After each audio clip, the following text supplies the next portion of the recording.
दोस्तों, तो मैंने पिछली बार एक वीडियो डाली थी और इस बार मैं बेसिक से गणित लेकर के आया हूं। तो आइए बेसिक से गणित देखते हैं। जो सबसे पहले आप लोग देखिए, सबसे बेसिक से गणित देखते हैं परिभाषाओं से। सबसे पहले हम देखेंगे प्राकृतिक संख्या। जो ये प्राकृतिक संख्या है, इसकी परिभाषा किसे कहते हैं। कुछ बच्चे नहीं जानते हैं, तो उनके लिए ये बेसिक से लाया हूँ मैं। तो सबसे पहले देखते हैं प्राकृतिक संख्या किसे कहते हैं। ठीक है, तो देखिए, वे संख्याएं जो गिनती में प्रयोग की जाती हैं उन्हें प्राकृतिक संख्या कहती हैं। सीधी सी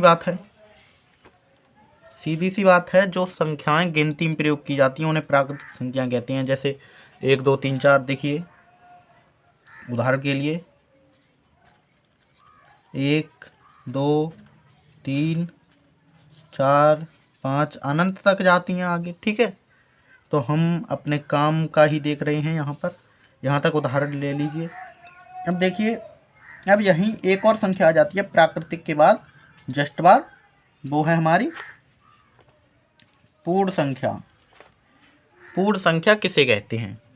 तो देखिए, पूर्ण संख्या, तो सबसे पहले प्राकृतिक संख्या की परिभाषा आप देखिए। वे संख्याएं जो गिनती में प्रयोग की जाती हैं उन्हें प्राकृतिक संख्याएं कहते हैं। आप लिख दीजिए, लाइए,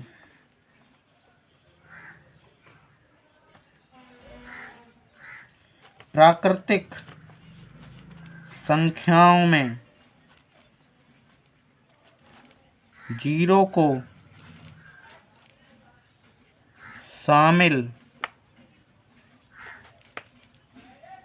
करने पर, ठीक है, प्राकृतिक, अब सीधी सीधी बात देख लीजिए, प्राकृतिक संख्याओं में जीरो को, ये जो जीरो है ना, ये इसको शामिल कर लीजिए, यानी 0 1 2 3 4 5।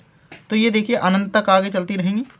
तो प्राकृतिक संख्याओं में जीरो को शामिल करने पर पूर्ण संख्या बन जाती हैं। अर्थात गिनती में 1 2 3 चलते हैं, लेकिन पूर्ण संख्या में जीरो भी शामिल हो जाता है, शून्य जिसे कहते हैं। ठीक है, अब यहीं जस्ट नीचे आ जाती है पूर्णांक के नीचे। देखिए, पूर्णांक के नीचे जस्ट आ जाती है यहाँ पर पूर्ण संख्या। अब इसे क्या है, तो देखिए, जो हमने ऊपर वाली ये दोनों संख्याएं बताई थी, ठीक है, जो हमने ऊपर वाली ये दोनों संख्या बताई थी,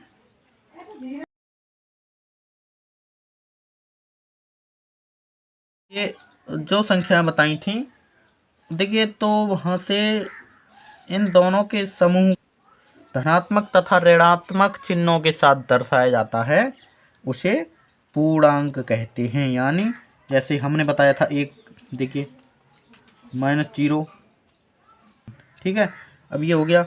अब यहाँ से देखिए 1 2 3 4, तो ये हो गया माइनस में और ये हो गया प्लस में, ये माइनस में। ठीक है, तो ऐसे ही इसकी परिभाषा हो जाएगी। अगर आप लिखना चाहें तो लिख लीजिए, पूर्णांक संख्याओं को धनात्मक तथा ऋणात्मक चिन्हों के साथ दर्शाया जाता है, उसे पूर्ण। अब आते हैं प्राकृतिक संख्याओं पर। प्राकृतिक संख्या क्या है? ऐसी परिमेय संख्या जिसे P/Q के रूप में व्यक्त किया जा सके, जहां PQ पूर्णांक हो तथा P ≠ 0 परिमेय संख्या कहलाती है। यानी अब कुछ लोग कहते हैं Q ≠ क्या होता है, देखिए, यानी Q, जो ये Q है, इसके जगह पर कभी भी 0 नहीं आएगा। ठीक है, मेरा कहने का तात्पर्य यह है। देखिए, आप यहाँ पर समझ लीजिए,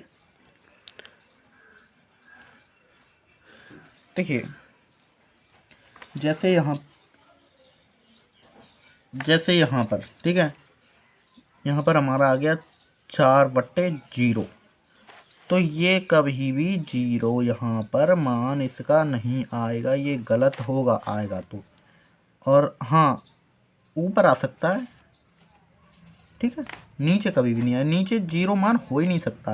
ये देखिए, इसे ऐसे व्यक्त करेंगे, 4 कर दो, 4/5 कर दो, 4/2 कर दो, 4/3 कर दो।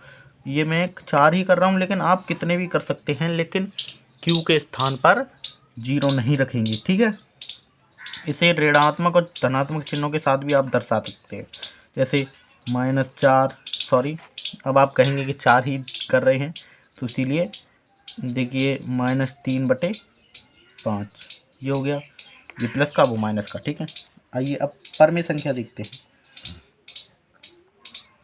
ऐसी संख्या जिसे P/Q के रूप में व्यक्त नहीं किया जा सके, जहाँ Q ≠ 0 परमेय संख्या कहलाती है तथा इसे कहते हैं। ठीक है, ये भी पूर्णांक ही है। देखिए, इसे P/Q के रूप में नहीं दर्शाया जा सकेगा। ओके, इसे व्यक्त नहीं किया जाएगा। ऐसी संख्या जिसे P/Q के रूप में इस रूप में व्यक्त नहीं किया जा सके, इस रूप में, तो ये नहीं होगा। ठीक है, आई बात समझ में? दोस्तों, अगर आप हमारे YouTube चैनल पर नए हैं तो हमारे YouTube चैनल को सब्सक्राइब करें, और आपको गणित के साथ साथ अन्य सब्जेक्ट भी पढ़ाए जाएंगे, तो आप लोग हमारे इस YouTube चैनल को सब्सक्राइब करें।